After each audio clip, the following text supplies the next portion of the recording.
ইউরোপের বিস্তীর্ণ অঞ্চল জুড়ে ছড়িয়ে পড়েছে তীব্র দাবানল। ব্রিটিশ গণমাধ্যম দ্য গার্ডিয়ানের এক প্রতিবেদনে বলা হয়েছে, গেল 2 দশকের মধ্যে এবারের দাবানল সবচেয়ে ভয়াবহ। আগুনে জ্বলছে পর্তুগাল, স্পেন, ফ্রান্স সহ বেশ কয়েকটি দেশ। এরই মধ্যে পুড়ে গেছে ইউরোপের 10 লাখ হেক্টরের বেশি এলাকা। জুন মাসে শুরু হওয়া এই দাবানল সাধারণত সেপ্টেম্বর নাগাদ শেষ হয়।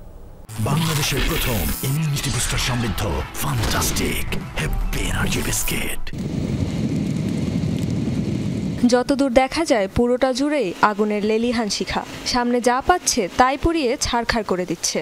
বাড়িঘর, স্কুল, রাস্তাঘাট কিছুই বাদ যাচ্ছে না। প্রাণপণ চেষ্টা চলছে আগুন নেভানোর। ঘর ছেড়ে নিরাপদ আশ্রয়ের খোঁজে ছুটছে মানুষ। এমন চিত্র এখন ইউরোপের অনেক দেশের। চলতি বছর দাবানলে সবচেয়ে বেশি ভুগছে পর্তুগাল আর স্পেন। এরই মধ্যে আগুনে গ্রাস হয়েছে লাখ লাখ হেক্টর এলাকা। ফ্রান্স, গ্রিস আর তুরস্কের বিস্তীর্ণ অঞ্চলও আগুনে ছাই। প্রাণপণ চেষ্টা করেও সাইপ্রাসের আগুন নিয়ন্ত্রণে আনা যাচ্ছে না। এমন ভয়াবহ দাবানল আমি আগে কখনো দেখিনি। 30 বছর আগে একবার দাবানল হতে দেখেছিলাম, তবে তা এত মারাত্মক ছিল না। ব্রিটিশ গণমাধ্যম দ্য গার্ডিয়ান এক প্রতিবেদনে বলছে, ইউরোপে এরই মধ্যে ছাই হয়ে গেছে 10 লাখ হেক্টরেরও বেশি জমি। গেল 2 দশকের মধ্যে এবারের দাবানলকে সবচেয়ে ভয়াবহ হিসেবে উল্লেখ করা হয়েছে প্রতিবেদনে।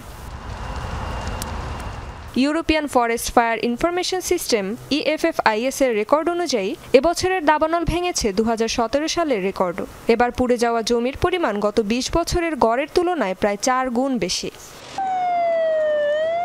প্রতিবেদনটি আরও বলছে, এ পর্যন্ত দাবানল থেকে নির্গত কার্বন ডাই অক্সাইডের পরিমাণ দাঁড়িয়েছে প্রায় 37 মিলিয়ন টন, যা পর্তুগাল বা সুইডেনের বার্ষিক নির্গমনের সমান। বিশেষজ্ঞরা বলছেন, দাবানলের ধোঁয়ায় প্রচুর পরিমাণে ছড়াচ্ছে সূক্ষ্ম ধূলিকণা, PM 2.5 সহ 9 ধরনের দূষক, যা একে করে তুলছে আরও বিষাক্ত।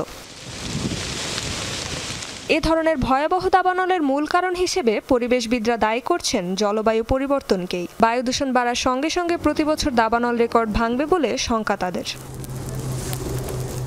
রেজবানা সাইমা, যমুনা নিউজ।